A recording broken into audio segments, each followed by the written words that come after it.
قارون کو دولت مل گئی، اتنا بڑا خزانہ تھا اس کے پاس کہ قرآن کہتا ہے کہ ایک جماعت مل کے صرف خزانے کی چابیاں اٹھاتی. یعنی یہ معاذ اللہ کوئی گپ نہیں، یہ قرآن مجید نے بیان فرمایا کہ ایک جماعت مل کے صرف خزانے کی. تو حضرت سیدنا موسیٰ علیہ السلام نے کہا زکوٰۃ دو. زکوٰۃ کے معاملے میں لوگ ہیل و حجت سے کام لیتے، غریب ہو جاتے. اس کو کہا زکوٰۃ دو تو کہنے لگا آپ کی تو میرے مال پہ نظر ہے. اب نے فرمایا تو بڑا بیوقوف ہے، مال تجھے اللہ نے دیا ہے نا، تو اللہ کے رستے میں دے. یہ کام ذرا مشکل ہے کہ اس کو بار بار کہا کہ اس نے نہ بجائے اس کے کہ وہ مال دیتا، اس نے حضرت موسیٰ پہ الزام لگا دیا، ایک عورت کو تیار کر کے لایا. یہ الزاموں والا کیس سنتے آ رہے ہیں آپ کہاں تک؟ حضرت یوسف پہ بھی لگا، جناب مریم پہ بھی لگا، حضرت سیدنا موسیٰ کلیم پہ بھی لگا، اور حضرت عیسیٰ پہ بھی. سارے ہوئے نا الزامات. آپ کیا بات کرتے ہیں؟ الزام لگانا، بہتان ترازی کرنا، اور ہمارے یہاں اچھی بات دل سے پھیلتی ہے، بری خبر وہ جلدی پھیل جاتی.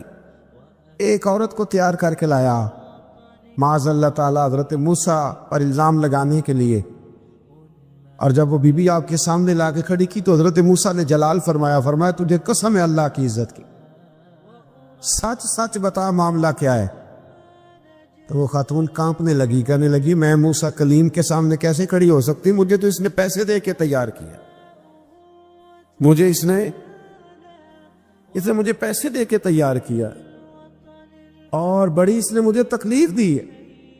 یہ جب کہا تو حضرت موسیٰ علیہ السلام رونے لگے کہ تو سارا کچھ کرتا پر میری سفید چادر پہ داغ تو نہ لگانے کی کوشش کر.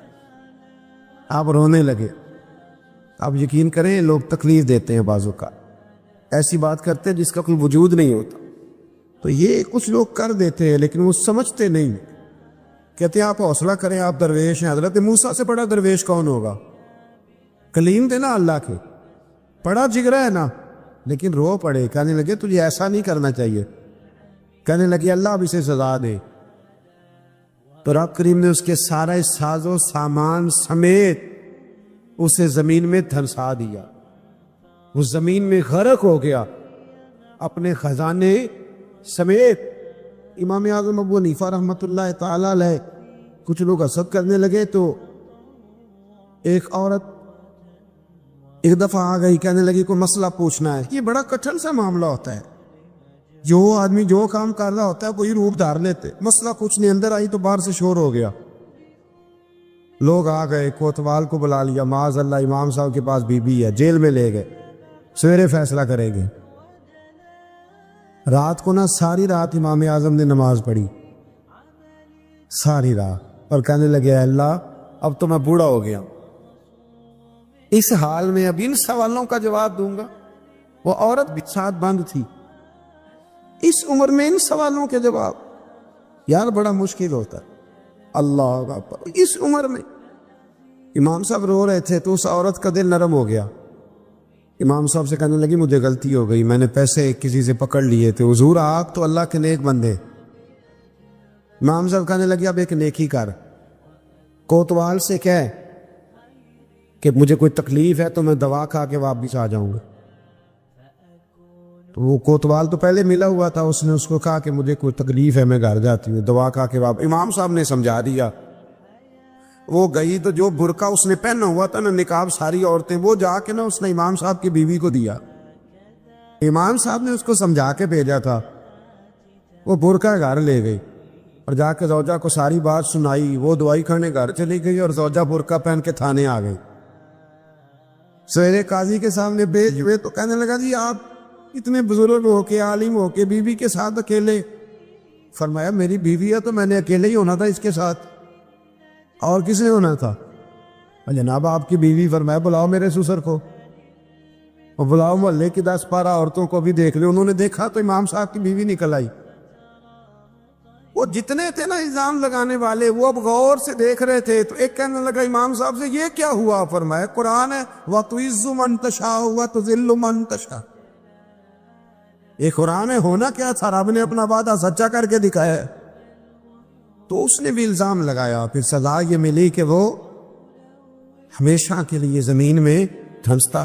دولت کون دیتا ہے؟ اللہ دیتا ہے نا، تو اگر اللہ کہے تھوڑی سی واپس بھی کرو، بندے دے خرچے بات جانتے تھے، تھوڑی سی واپس مانگ لے تو ہاتھ تانگ ہو جاتا ہے۔ کہ خاتون نے ایک دفعہ مجھے پیغام دیا تو میں بڑی اس کی بات سن کے مجھے عجیب لگا۔ وہ کہنے لگی کہ دوسری جگہ میری شادی ہوئی ہے، مجھے طلاق ہو گئی تھی، تو مجھے ایک تانا روز سننے کو ملتا ہے تو اتنی اچھی ہوتی تو وہاں نہ رہ لیتی۔ تو بھئی یہ کوئی تانے والی بات ہے؟ کوئی ضروری ہے کہ بیوی غلط ہوتی ہے تو طلاق ہوتی ہے؟ اللہ کے محبوب علیہ السلام کی 2 صاحبزادیوں کو ابو لہب کے 2 بیٹوں نے طلاق بھیج دی تھی، کس کی غلطی تھی؟ تو آپ کیا کہہ سکتے ہیں یہاں کیوں طلاق؟ تو اتنی جلدی بات تھوڑی کر دیں گے آپ، تھوڑی احتیاط فرمائیں بولنے۔ وہ جو بکریاں چراتا ہے، رب کی مدد کو پکاریں، اپنے ساتھ اپنے مالک کی مدد کو شامل کریں، تھوڑے رزق پر بھی گزارا اچھا ہونے لگ جائے گا۔ سارے لوگ آپ کو گرانے کی تدبیریں کر رہے ہوں گے اور مالک آپ کو عزتیں عطا فرما دے گا، اس کی بارگاہ سے حکمت کا تقاضا اور ہو جائے گا۔ ہم نے ساری زندگی لوگوں کو راضی کرنے میں گزار دی، ساری زندگی بڑھاپا آ گیا بچوں کو پالتے، اور بچوں نے آخری عمر میں کہہ دیا ابا اگر کوئی ڈھب کا کام کر لیتے تو آج ہمارے دن بھی پھر نہ جاتے۔ ساری زندگی گزار دی بہن بھائیوں کو راضی کرنے میں، ساری زندگی گزار دی ذمہ داریاں اٹھانے میں، ان کو 99 دفعہ دیا، 1 دفعہ نہیں دیا تو انہوں نے کہہ دیا تو نے تو کبھی دیا ہی نہیں، تو تھا ہی نہیں۔ ساری زندگی محلے داروں علاقے والوں کو راضی کرنے میں گزار دی۔ اور میں نے ایسے لوگ بھی دیکھے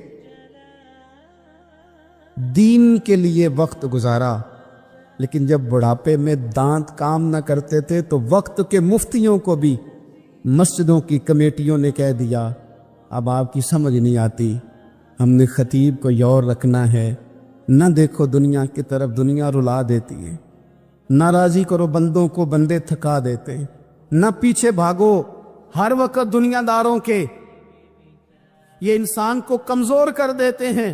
وہ تو کریم ہی بڑا ہے، 2 آنسو زمین پر بعد میں گرتے ہیں، بندے کے گناہ سارے پہلے معاف فرما دیتا ہے۔